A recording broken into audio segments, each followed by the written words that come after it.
Hello friends, once again welcome to coding heart YouTube channel. C language सीखने की series में आज का हमारा टॉपिक है scanf function in C language. C language में स्कैनफ फंक्शन का यूज़ क्यों होता है, उससे जुड़े क्या रूल्स हैं, ये सब हम आज की इस वीडियो में देखेंगे। सबसे पहले प्रिंटफ का यूज़ सभी को पता है कि प्रिंटफ का यूज़ होता है स्क्रीन पर आउटपुट प्रिंट करने के लिए। अब स्कैनफ का क्या यूज़ है? Printf output the value to the screen. Printf screen पर वैल्यू आउटपुट करवाता है, लेकिन स्कैनफ प्रिंटफ का अपोजिट काम करता है। स्कैनफ क्या करता है? जो यूज़र इनपुट देगा स्क्रीन पर, हमारी कंसोल विंडो ब्लैक स्क्रीन पर जो इनपुट देगा उसको लाके हमारे प्रोग्राम में ऐड करेगा। मतलब ये यूज़र से इनपुट लेने का काम करता है। Scanf receives them from the keyboard. हम कीबोर्ड से जो भी इनपुट देते हैं वो स्कैनफ में जाता है। Note that the ampersand before the variables in the scanf function is a must. Ampersand variable के पहले स्कैनफ यूज़ करते टाइम, स्कैनफ फंक्शन में हमें एम्परसेंड वेरिएबल के पहले लगाना बहुत ही ज़रूरी है। आइए देखते हैं इसका यूज़। ये मैंने ओपन किया टर्बो कंपाइलर। हम एक सिंपल प्रोग्राम देखते हैं दो नंबर्स को ऐड करने का। मैंने यहाँ पे लिखा इंट ए कॉमा बी। पहले इनको इनिशलाइज भी कर देते हैं। यहीं पे ए में मैंने 3 लिया, कॉमा बी में मैं ले रहा हूँ 4, semi colon. Clear screen function, screen को क्लियर करने के लिए। मैंने ये बात पहले भी डिस्कस करी है पिछली वीडियो में कि डिक्लेरेशन स्टेटमेंट पहले और एक्शन स्टेटमेंट बाद में। अब मुझे इन दोनों वैल्यूज़ का सम प्रिंट करवाना है। मैं लिखूंगा प्रिंट एफ। मैंने लिखा sum of two number is percent d, क्योंकि जो हमारा सम का रिजल्ट आएगा वो परसेंट डी एक इंटीजर वैल्यू होगी, इसलिए हम परसेंट डी लिख रहे हैं। और ये वैल्यू उठानी कहाँ है? कॉमा ए प्लस बी, इसका सम करके ब्रैकेट क्लोज, सेमी कॉलन। इसके बाद में लगाऊंगा गेट सी एच फंक्शन। गेट सी एच फंक्शन का भी आप सबको यूज़ पता होगा। ये स्क्रीन को रोक के रखता है, या जब तक रोक के रखता है तब तक अपन कीबोर्ड से एक इनपुट ना दे दें। अब मैं इस प्रोग्राम को रन करता हूँ। सम ऑफ टू नंबर इज 7, 3 + 4 7। अब ये सोचिए कि ये प्रोग्राम कितना लिमिटेड है। ये सिर्फ दो वैल्यूज़ पे ही काम करेगा। अगर मुझे यहाँ पे अगर वैल्यूज़ बदलनी भी है तो मुझे प्रोग्राम में चेंज करना पड़ेगा।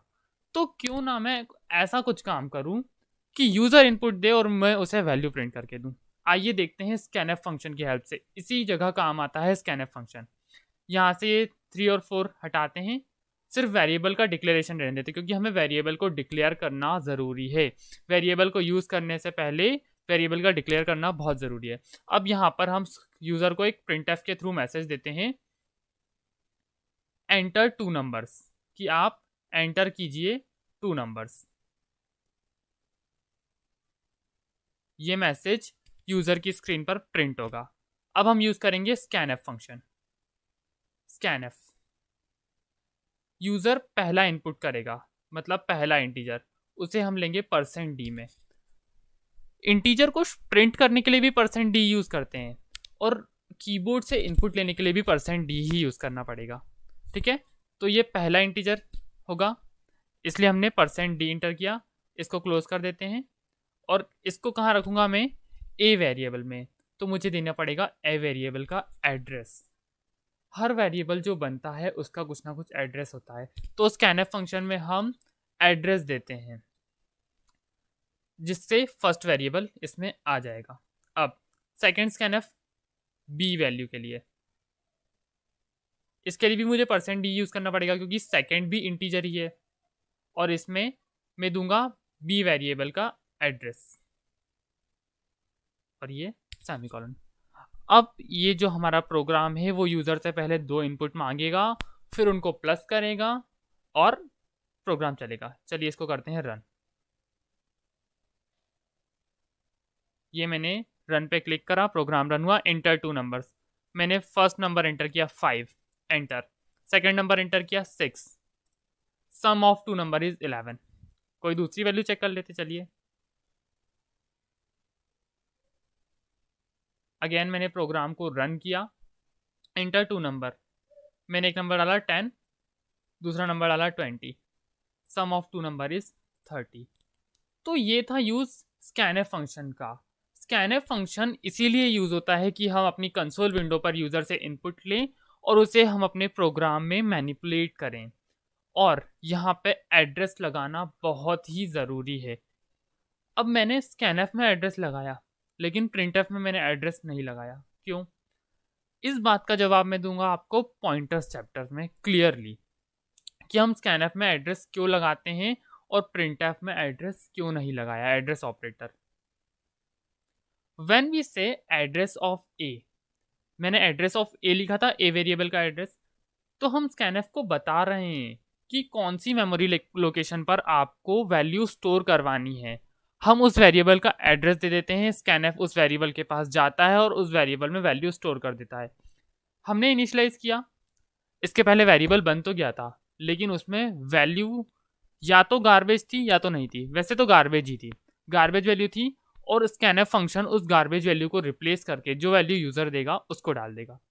Hair ampersand is called address of operator. यहाँ एम्प्रसेंट, ये जो एंड का साइन बना है जिसे हम कॉमन लाइफ में एंड बोलते हैं, इसे एम्प्रसेंट सिंबल कहा जाता है, जो कि एड्रेस ऑफ ऑपरेटर है। इसकी हेल्प से हम किसी भी वेरिएबल का एड्रेस देते हैं। एक ही स्कैनफ में मल्टीपल इनपुट कैसे ले सकते हैं, मतलब यहाँ मुझे स्क्रीन पर 2 बार स्कैनफ यूज़ करने की ज़रूरत नहीं है, मैं एक ही स्कैनफ में दोनों वेरिएबल्स में वैल्यू ले सकता हूँ। मैं यहाँ नीचे वाले स्कैनफ को हटा देता हूँ। अब हम देखते हैं हम कैसे मल्टीपल इनपुट लेते हैं। एक %d यहाँ पे लिखा हुआ है एड्रेस ऑफ ए वेरिएबल के लिए, और मैं डबल कोट्स में ही दूसरा %d भी लिख देता हूँ, %d comma address of a address of b. क्या ये पॉसिबल है? हाँ, ये बिल्कुल पॉसिबल है।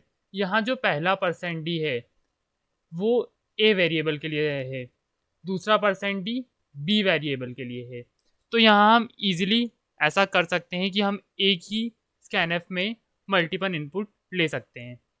अब इस प्रोग्राम को रन करके देखते हैं। एंटर 2 नंबर्स, मैंने एंटर किया 56 + 4, सम होना चाहिए 60, सम 60 मतलब करेक्ट।